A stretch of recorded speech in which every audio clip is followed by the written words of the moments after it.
Boker Tov. Dans l'Amida de Sukkot, la fête de Sukkot est désignée comme étant Zman Simchatenu, le temps de notre joie. Et il faut poser deux questions. Qu'est-ce que la Simcha? Qu'est-ce que la joie? Et aussi, d'où provient cette joie? Il y a quelques jours, c'était Yom Kippour. C'était il y a 2 jours. Et on a l'impression que c'était il y a très très longtemps. Et pourtant, c'était il y a 2 jours. Et dans la Hamida de Yom Kippour, on trouve cette formule à propos de Dieu.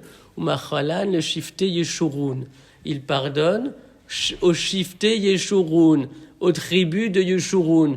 Yeshurun est une désignation des enfants d'Israël. Or, Yeshurun vient de la racine Yachar, c'est-à-dire de cette aspiration à marcher sur le sentier de la droiture et sur le chemin de la rectitude. Yachar désigne quelque chose qui est droit. Or, au jour de Yom Kippour, l'homme qui revient à Hachem, qui fait teshuva avec vérité, avec sincérité, avec authenticité, il devient en quelque sorte Yachar, il devient droit. Or, qu'est-ce que le verset que nous avons déjà commenté, le verset de la Kabbalah de Shabbat nous dit, ou le Yishrelev, Simcha, ou le Yishrelev, pour ceux qui ont le cœur droit, Simcha, c'est la joie qui leur est attribuée. La Simcha vient du fait d'avoir un cœur droit. Et donc, le cœur retors, tordu, replié sur lui-même, lui ne peut pas connaître la vraie Simcha. La vraie Simcha, c'est pas forcément l'explosion de sentiments et d'émotions, non.